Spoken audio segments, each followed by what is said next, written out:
સાથે તમારી દરેક વસ્તુઓ તમને જે અડચણ આવતી હોય એની આપણે કંઈક મિસમેનેજમેન્ટ થતું હોય, કોઈ કોમ્યુનિકેશન ગેપ થતો હોય, કોઈ બીજા અવરોધો આવતા હોય, ક્યાંય આપણી પાસે કોઈ સવલતોનો અભાવ હોય તો 15 દિવસે તમારું અને જે તમારો જિલ્લાનો જે કોઓર્ડિનેટર છે એની સાથેની આખી ટીમ સાથેનું તમારું પરફેક્ટલી ટ્યુનિંગ. તો આ પ્રકારનું જે પ્લાનિંગ છે આપણે 2 મહિનાનું પ્લાનિંગ બનાવીશું કે ભાઈ પહેલા અઠવાડિયે આપણે આ કરવાનું છે, બીજા 15 દિવસમાં આ કરવાનું છે, ત્રીજા અઠવાડિયે આ. એટલે 8 વીકનું આપણી પાસે હું દરેકની જોડે જોઈશ અને હું તમારી સાથે વિડિયો કોલિંગ મીટિંગ કરીશ. કેમ કે મારે બધાની સાથે મળવું એ શક્ય નથી, પણ અને પછી સ્ટેટના દરેક જિલ્લાઓ સાથેના બધા પોતપોતાનો અને હું બધાને સન્માન આપીશ, તમારું સ્વાગત કરીશ. જે પણ બેસ્ટ કામગીરી કરશે એને બેસ્ટ કંઈ ને કંઈક નાનો મોટો પુરસ્કાર, બેસ્ટ કામગીરીનો આપણે તમને લોકોને પુરસ્કાર આપીશું. સીડને કેવી રીતે આપણે જમીન ઉપર લઈ જવી, એસએચજી ગ્રુપ કઈ રીતે બનાવવા, એના જે ક્રાઇટેરિયા છે આપણે જે વિદ્યાર્થીઓ છે, જે સ્કોલર ઘણો આમ ખૂણામાં પડ્યો હોય ગલીની અંદર બાળક, પણ કોઈના નજરમાં ના ચડતો હોય. આ બધા બીજું કે કોઈ પૈસાના વાંકે કે સુવિધાના વાંકે કોઈ કેવો મોટો સ્કોલર આજે મિસ્ટર આનંદ, આજે તમે જુઓ સુપર 13 નો કન્સેપ્ટ એને કર્યો બિહારની અંદર, એક ચૂવા મારીને ખાવા વાળી જાતિનો એની માં, એ નોબલ, એની પાસે ખાલી વિમાનનું ભાડું નતું, વિમાનના ભાડા માટે એ માણસે નોબલને જતો કર્યો અને એને મનથી કે આવા તો 50 નોબલ વાળા ઊભા કરી અને એ માણસે સુપર 13 ના કન્સેપ્ટ સાથે એ માણસે ગરીબોના જે નોટ 99 નહીં 100, 100 માંથી 100 જ હોય, 99 ન જ હોય. આ પ્રકારની માનસિકતાથી એને લોકોને મોટિવેટ કરવાનું કામ કર્યું. આજે દુનિયાની મોટી મોટી મલ્ટીનેશનલ કંપનીઓના સીઈઓ એમડી જે મિસ્ટર આનંદની ઉપર છે. મિત્રો, આ પ્રકારની કલ્પના, આ પ્રકારનું સ્વપ્ન તમારા બધાના મનની અંદર હોવું. કોઈ ગરીબનું બાળક, બીજું કે સાથે સાથે આપણે સંગઠનનું પણ કામ કરતા જવાનું છે, લીડરશિપ પણ આપણે ઊભી કરવાની છે.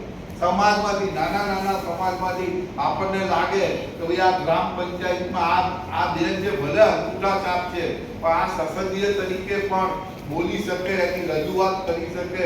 25 બહેનો ઉપર એનો કમાન્ડ છે, પ્રવૃત્તિઓની અંદર કમાન્ડ છે. તો આવા તમને લાગે જે ઉભરે એવા જે તેજસ્વી જેવા માણસો લાગે, સમાજની અંદર તેજસ્વી જે લાગે, પછી ભાઈઓમાં પણ લાગે.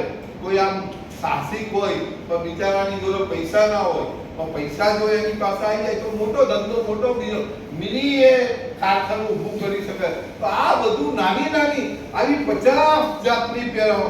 મારે તો તમે બધા તો MSW ને બધા સોશિયલ સાયન્સ ભણેલા લોકો છે, કઈ રીતનું આધાર કાર્ડ કઈ રીતે બને, ચૂંટણી કાર્ડ, આજે બધા પહેરા કેવી રીતના હોય, સરકારી ઓફિસ સાથેનું તમારું તાલમેલ કેવું હોય, અધિકારીઓ તહેસીલદાર સાથે કેવું હોય, ડિસ્ટ્રિક્ટ કલેક્ટર સાથે કેવું હોય, સમાજ કલ્યાણ અધિકારી સાથે, જે મદની સમાજ કલ્યાણ અધિકારી સાથે, મામલતદાર જોડે, તલાટીઓ જોડે, બીજી વીજળી પાણી સાથેના જે ઇરિગેશન અને એની સાથે જે સંકળાયેલો જે આખો જે પોર્ટફોલિયો છે, તમારે આખી પંચાયતી રાજ તમારે લોકોએ વાંચી દો.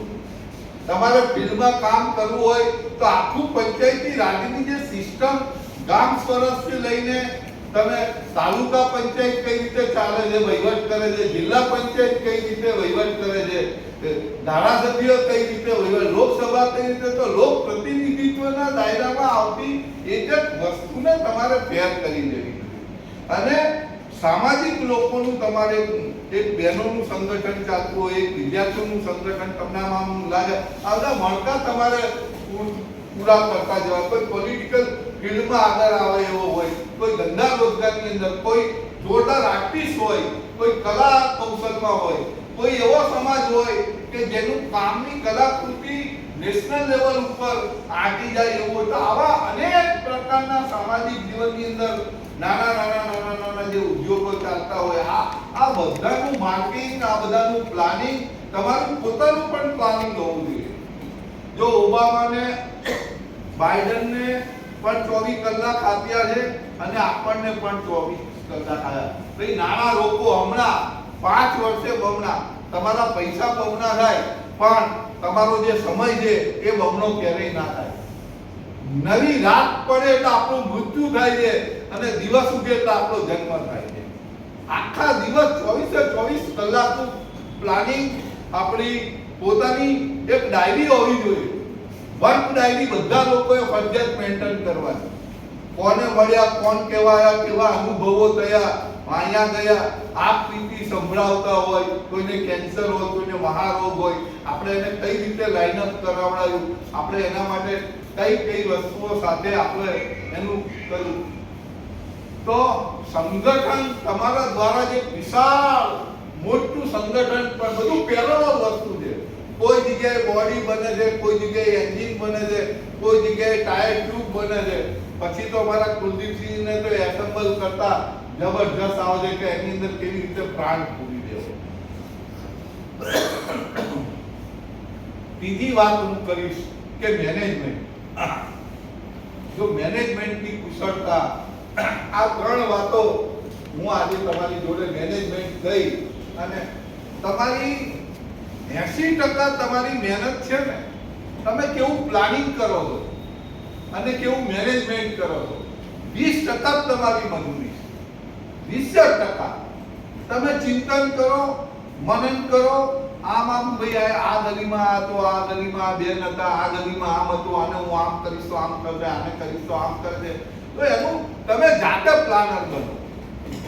પછી ગ્રુપ માટે જો તમે પોતાનું પ્લાનિંગ તમે પોતે જાતે કરો. જ્યાં સુધી આપણે પ્લાનિંગ નથી કરતા ત્યાં સુધી આપણને ખબર, હું તો કહેતી હતી ને, હતી હતી ને, હોતું હતું ને, એના દ્વારા આવડો મોટો જે આપણો જે ગોલ છે, સર્વજન હિતાય, સર્વજન હિતાય. મારો તો તમને લોકોને કહું, 2 મહિનાની અંદર 10 લાખ લોકો પોર્ટલ ઉપર મારે ચડાવવાનો મારો લક્ષ્યાંક. હું તમને પડકાર આપું, 10 લાખ લોકોને પોર્ટલ ઉપર આપણને ચડાવવા. કઈ રીતે ચડાવવાના, કઈ ગલીઓમાં જવાનું, કયા સમાજોમાં જવાનું. આપણો એક ફિલ્ડનો ઓફિસર હોય ને, એને ABCD Z XYZ સુધીની એની પાસે, કલેક્ટર જોડે માહિતી ના હોય, પોલિટિશિયન જોડે માહિતી ના હોય, અને તલાટી જોડે ના હોય, મામલતદાર જોડે ના હોય. આ પ્રકારની પરફેક્ટ પ્લાનિંગનું સોશિયલ એન્જિનિયરિંગ તમારી પાસે હોય. કોણ કઈ ગલીમાં કયો છે, કઈ ગલીમાં કોણ છે, શું છે, આ બધું તમારી રોજની રોજ અડધો પોણો કલાક તમારી ડાયરી માટે તમે લોકો આપો. સ્પેશિયલ ડાયરી નોંધ કરી જોઈએ તમારે. વીકલી પ્લાનિંગ કરો, 15 દિવસનું પ્લાનિંગ કરો. અને આપણે તો અત્યારે દર 8 વીકે હું તમારી સાથે આવીશ. તો મેનેજમેન્ટ એ બહુ મોટી વાત છે.